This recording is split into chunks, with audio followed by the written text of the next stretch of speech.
Bismillahirrahmanirrahim. Assalamu alaikum dear students.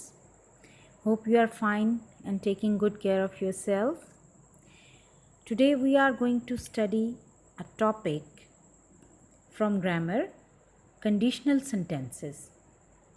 There are four kinds of conditional sentences: zero conditional sentences, first conditional sentences, second conditional sentences, and third conditional sentences. They are given in scattered form in your book, and I have mentioned the chapters in which they are mentioned, but we will study in one go. पहले देखते हैं कि conditional sentences को उर्दू में क्या कहते हैं।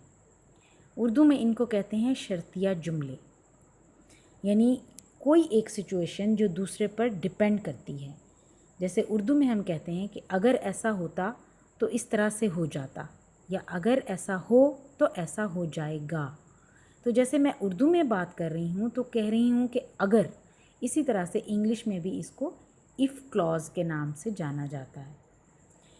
तो कंडीशनल सेंटेंसेस में एक शर्त होती है जिस पर दूसरी सिचुएशन डिपेंड करती है।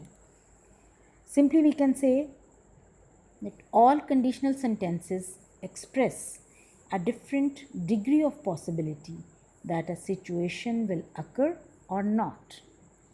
तो इसमें जो ज़ीरो कंडीशनल सेंटेंसेस हैं, they are not the part of the syllabus, लेकिन I share with my student as an extra knowledge so that they must know what zero conditional sentences are.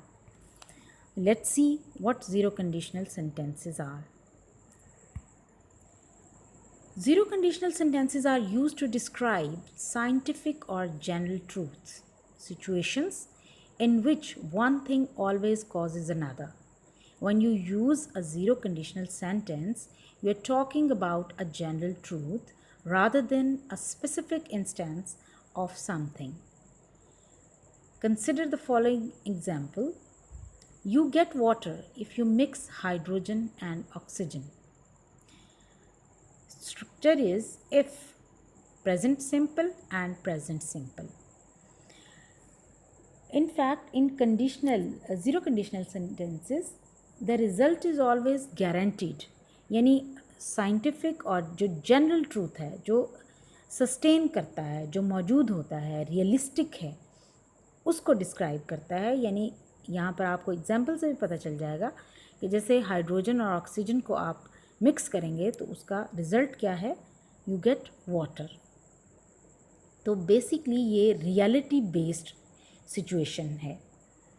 Next is the first conditional sentences, they are called type 1. First conditional sentences type 1 are used to speculate about possible situations that can really happen at present or in future. Example, if they are busy people, they will miss the news. And the structure is if, present tense and future tense. यानी इसमें ऐसी situation होगी जो present में हो सकती है, उसकी पॉसिबिलिटी है कि वो होगी और उसके रिज़ल्ट में जो कुछ वाक़या होगा। तो इसके लिए हम जो दोनों में विल यूज़ नहीं करेंगे, दो हम उर्दू में ऐसा कहते हैं कि ऐसा हो जाएगा तो इस तरह से होगा, but in English there is a different structure जिसमें इफ़ के साथ आप प्रेजेंट टेंस यूज़ करेंगे और मेन क्लॉज में आप फ्यूचर टेंस यूज़ करेंगे। जैसा कि एग्जाम्पल को I read again, if they are busy people they will miss the news. तो फर्स्ट जो क्लॉज है, जो डिपेंडेंट क्लॉज है, इफ़ क्लॉज है, उसमें आपने प्रेजेंट टेंस यूज़ किया और नेक्स्ट जो मेन क्लॉज है उसमें आपने फ्यूचर टेंस यूज़ किया। They are called type 1 sentences. Next is type 2, that is the second conditional sentences. In the second conditional sentences, we speculate about situations that will probably never happen at present or future. यानी जो past में एक situation हो सकती थी that has not happened, वो नहीं हुई है, जिसके रिज़ल्ट में जो कुछ होना था वो भी नहीं हुआ।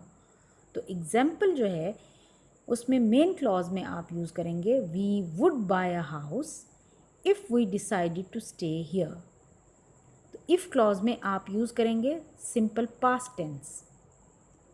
एंड यहाँ पे जो सिचुएशन की होने की प्रोबेबिलिटी है, पॉसिबिलिटी है, वो नहीं होगी, यानी कोई सिचुएशन ऐसी नहीं होगी जिसका रिज़ल्ट इस तरह से निकलेगा। तो इसमें मेन क्लॉज में आप जो यूज़ कर सकते हैं वो है would infinitive and could infinitive, might infinitive. अब इन्फिनेटिव यहाँ पर basic form of the verb है, यानी first form of the verb आप यूज़ करेंगे and that the situation will decide कि आपने वहाँ पे वुड यूज़ करना है, कुड यूज़ करना है या माइट यूज़ करना है, but the structure will go this way. Next is type 3, the third conditional sentences. Let's see what these type of conditional sentences are. The third conditional sentences refer to the past. We speculate about the situation that happened or did not happen in the past. यानी हम देखेंगे कि ये situation माजी में हुई थी या नहीं हुई थी। Example, if he had not returned, I would have gladly laid down my life.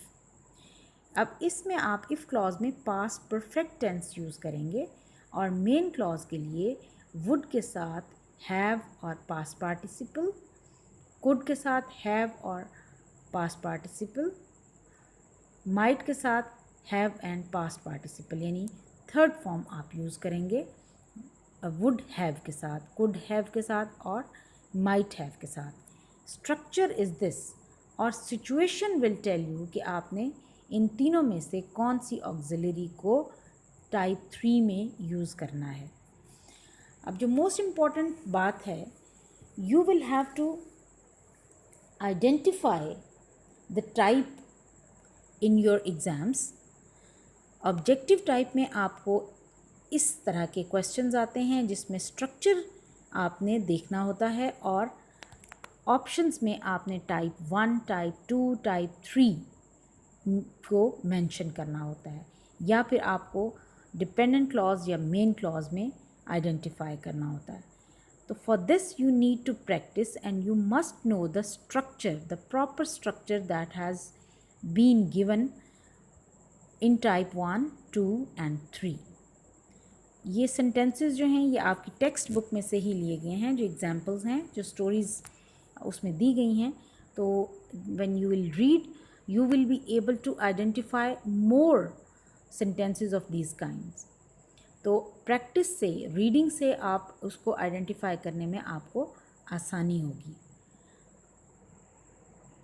With this I hope that you will listen to it and revise it so that you will be able to identify what is the proper structure.